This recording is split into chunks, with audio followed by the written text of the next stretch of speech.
Hello friends, this is JSP. Welcome to Adhika Manch. We are present here with another new session that is operant conditioning यानी क्रिया प्रसूत अनुबंधन BF Skinner यानी Skinner के द्वारा दिया गया operant conditioning. जो last session जो हमने किया था वो थॉर्नडाइक का जो किया था ट्रायल एंड एरर थ्योरी, जो लर्निंग थ्योरीज है, लर्निंग थ्योरी से रिलेटेड यानी 4 सेशन आने वाले हैं। जो first one is Thorndike and second Skinner and पेवलव and Kohler. 4 theories को हम डिस्कस करने वाले हैं जो काफ़ी इंपॉर्टेंट हैं, हर बार इनसे क्वेश्चन पूछे जाते हैं। तो फ्रेंड्स, फर्स्ट सेशन में जो हमने डिस्कस किया है यानी पहले हम एक वीडियो डिस्कस कर चुके हैं यानी trial and error theory by Thorndike. आज हम जो करने वाले हैं ऑपरेंट कंडीशनिंग क्रिया प्रसूत अनुबंधन स्किनर द्वारा, एंड इसके बाद जो नेक्स्ट आएगा यानी पेवलव classical conditioning and inside theory यानी कोहलर द्वारा। तो फ्रेंड्स, आज जो हम डिस्कस करने वाले हैं ऑपरेंट कंडीशनिंग यानी क्रिया प्रसूत अनुबंधन, तो जो BF स्किनर ने दी है। तो BF स्किनर की बात जो करते हैं तो हम पाते हैं कि 20th सेंचुरी यानी 20वीं शताब्दी के मोस्ट इन्फ्लुएंसर में इनका नाम गिना जाता है। मोस्ट इन्फ्लुएंसर 20th सेंचुरी जो साइकोलॉजिस्ट हैं,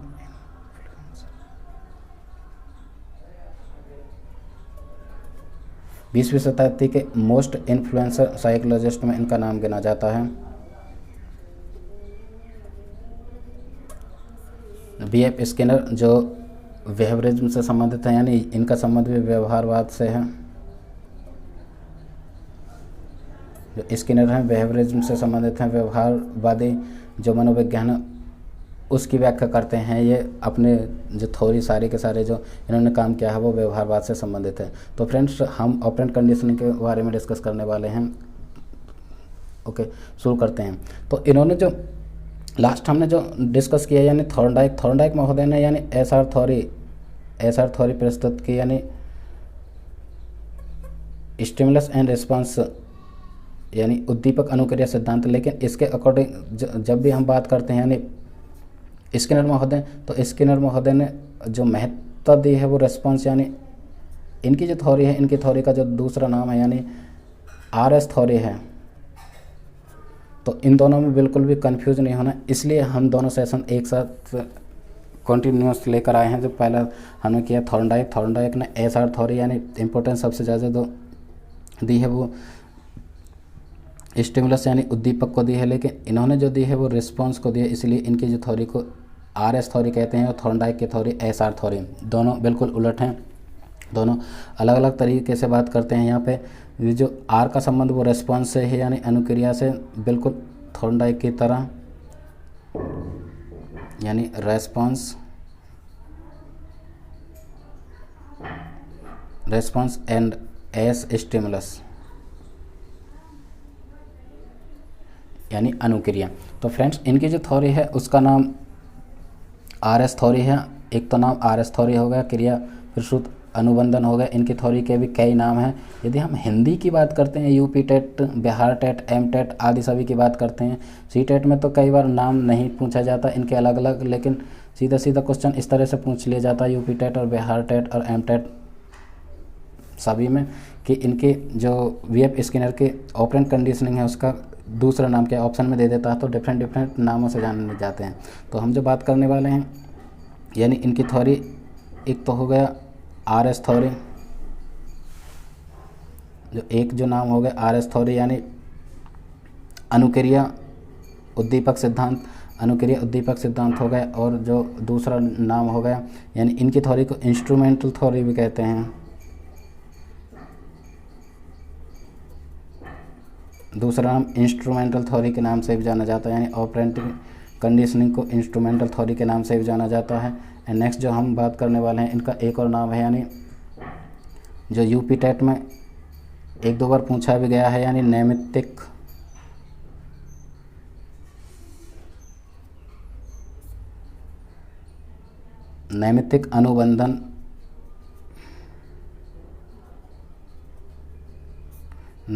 अनुबंधन सिद्धांत। एक नाम इसका ये भी दे दिया जाता है हिंदी के यदि हम बात करते हैं तो, और दूसरा एक और नाम है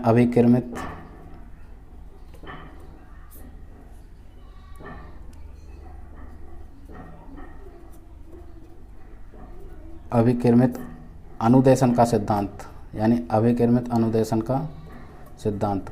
कुल मिला के एक दो और नाम है जो काफ़ी इंपॉर्टेंट नहीं है, लेकिन ये जो हैं पूछे गए हैं, यानी इंस्ट्रूमेंटल थ्योरी हो गई, नैमित्तिक अनुबंध सिद्धांत। तो यूपी टेट में सीधे सीधे पूछ लिया गया है कि निम्नलिखित में से कौन सा बीएफ स्किनर से संबंधित एक अधिगम सिद्धांत है या लर्निंग थ्योरी है। तो नैमित्तिक अनुबंधन सिद्धांत, अभिकर्मित अनुदेशन सिद्धांत, और बात करते हैं तो यानी सक्रिय अनुबंधन सिद्धांत भी कहा है और कार्यात्मक प्रतिबद्धता का सिद्धांत भी कहा है।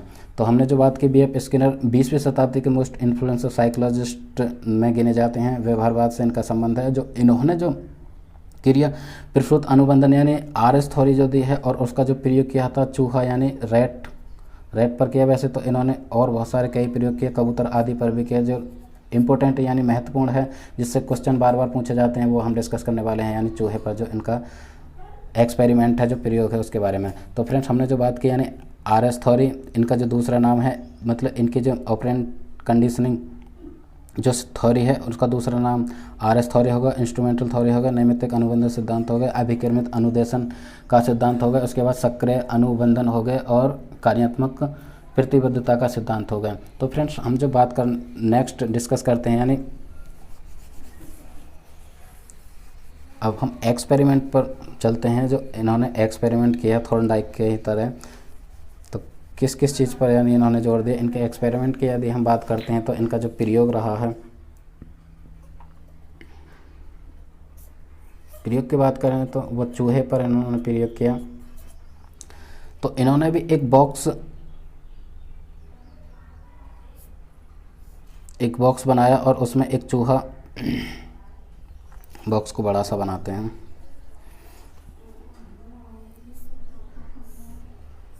इन्होंने एक बॉक्स बनाया और उसमें एक चूहे को छोड़ दिया।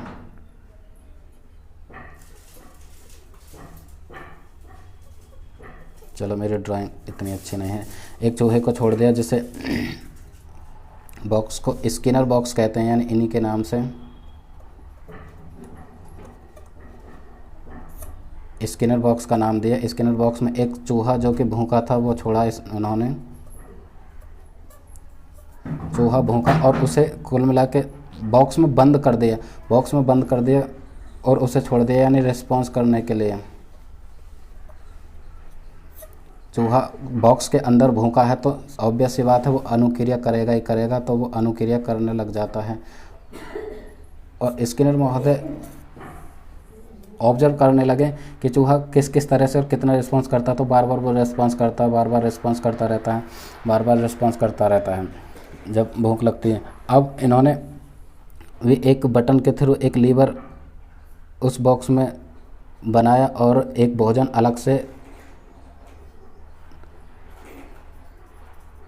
चूहे के खाने के लिए जो फूड था अलग से इन्होंने रखा, और उसका जो लिंक था, मतलब बॉक्स के अंदर था, जैसे लीवर पर पैर पड़े तो उसके समक्ष जो फूड या जो उसके लिए खाने की चीज़ रखी थी वो अंदर आ जाएगा, तो चूहा उसे खा लेगा। लेकिन चूहे को जो फूड था वो बिल्कुल भी दिखाई नहीं दे रहा था। कुल मिलाकर जो उसका स्टिमुलस है, यानी फूड बार यहाँ भी थॉर्नडाइक की तरह स्टिमुलस का काम करेगा,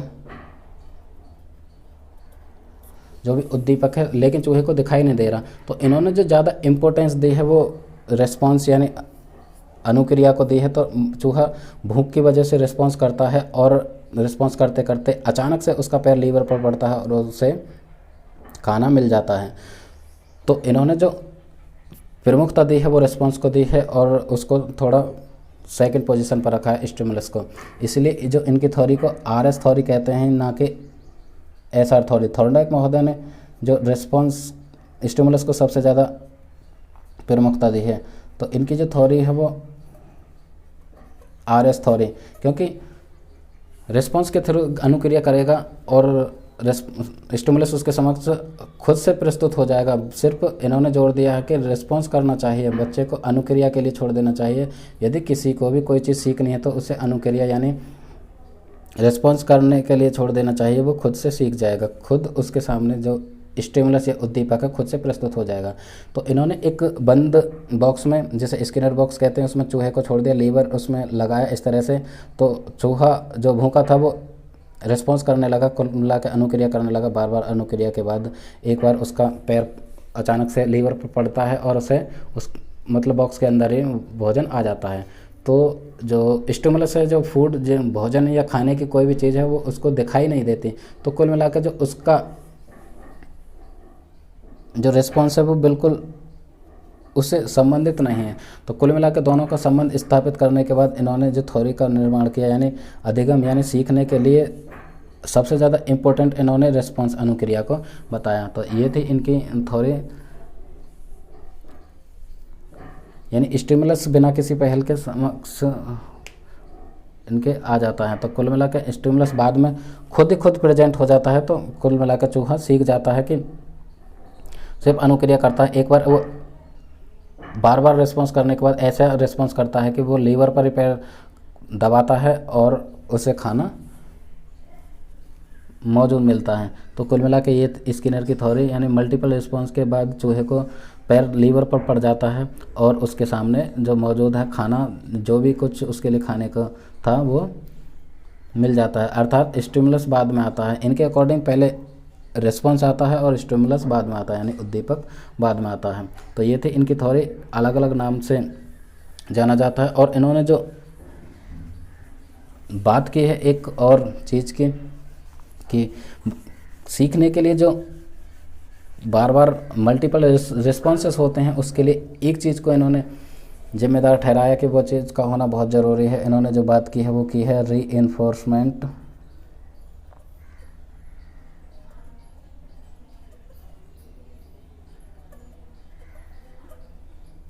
रीइंफोर्समेंट तो मल्टीपल रिस्पॉन्सेस के लिए या बार बार रिस्पॉन्सेस के लिए, अनुक्रिया के लिए रीइंफोर्समेंट, यानी रीइंफोर्समेंट को हिंदी में कहते हैं पुनर्बलन।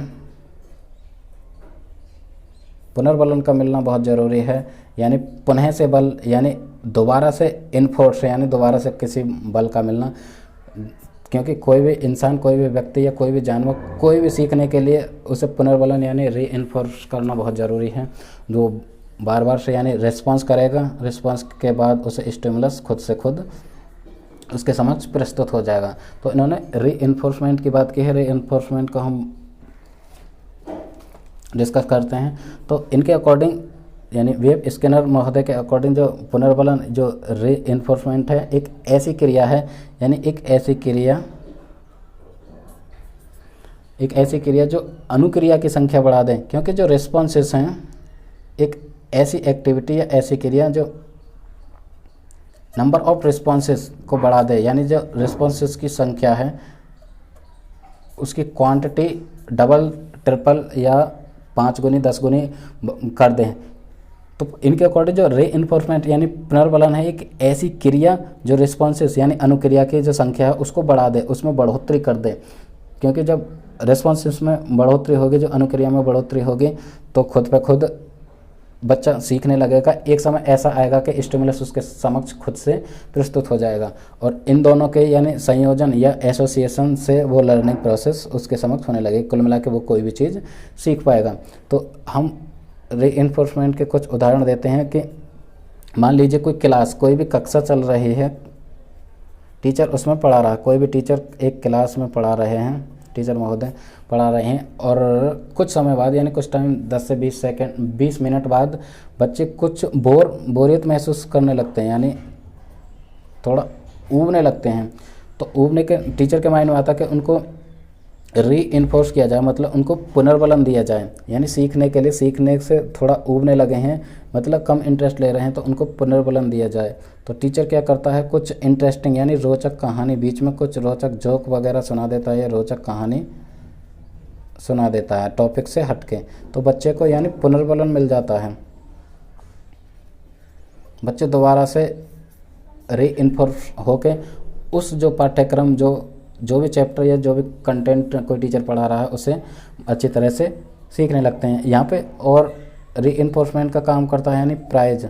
बच्चों को उनके रिजल्ट आने पर या उनके कोई भी होमवर्क आदि करने पर उनको प्राइज दे देना चाहिए या गुड वगैरह के इस तरह से दे देने चाहिए, उन्हें शाबाश आदि सभी ये री इन्फोर्समेंट यानी कि पुनर्बलन का काम करते हैं। बच्चे को प्राइज़ मिला, बच्चे ने कोई भी काम किया, उसको हमने छोटा सा एक पुरस्कार प्रस्तुत कर दिया, चॉकलेट या टॉफ़ी वगैरह, तो बच्चा बड़ी अच्छी तरह से उस चीज़ में इंटरेस्ट लगेगा और सीखने लगेगा। तो ये रही रिस्पॉन्सेस की यानी पुनर्बलन, री इन्फोर्समेंट की बात। तो इन्होंने जो जोड़ दिया है यानी री इन्फोर्समेंट बहुत ज़रूरी है बच्चे के रिस्पॉन्सेस के लिए, तभी बच्चा बहुत मल्टीपल रिस्पॉन्सेस करेगा और वो चीज़ों को सीख पाएगा। अब जो इन्होंने बात की है यानी पुनर्बलन को दो तरीके से इन्होंने डिवाइड किया है, यानी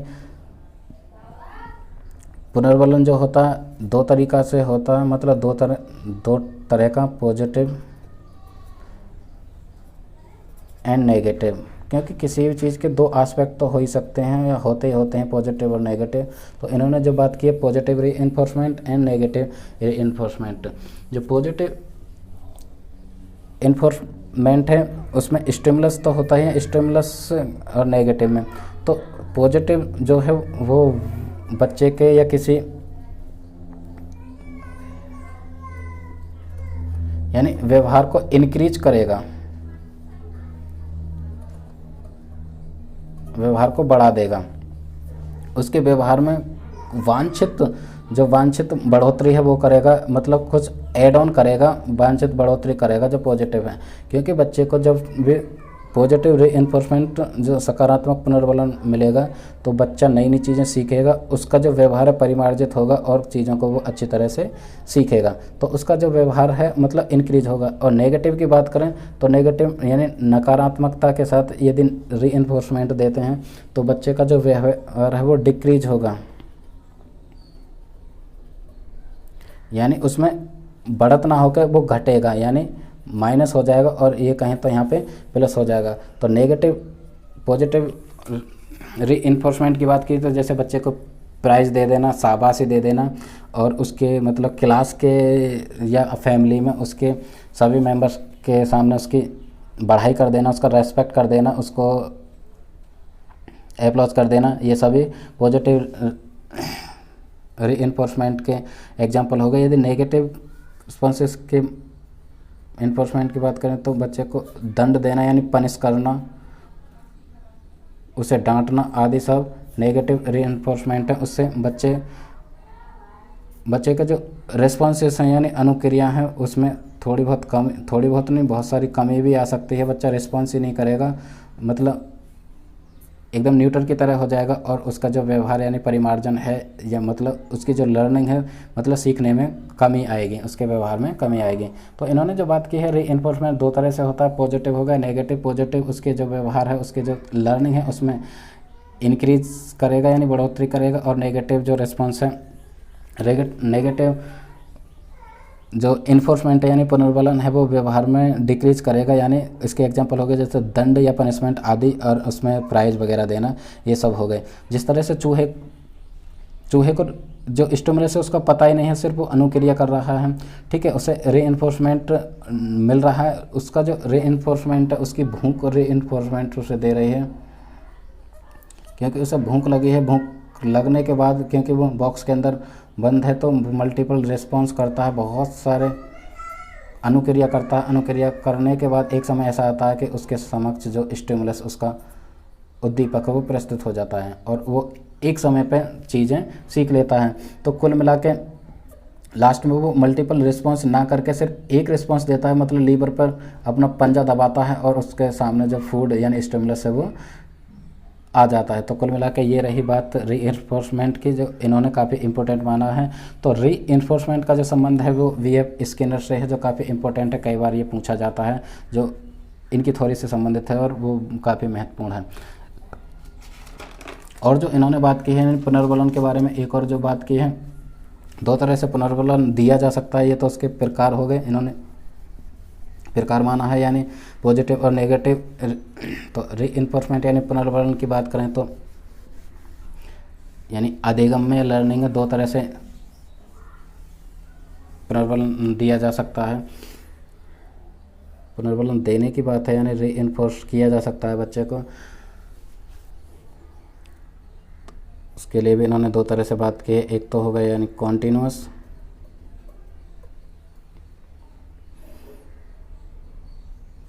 एंड दूसरा हो गया पार्शियल। पार्शियल की यदि हम बात करते हैं तो यानी इंटरवल के बाद या इंटरमीडिएट,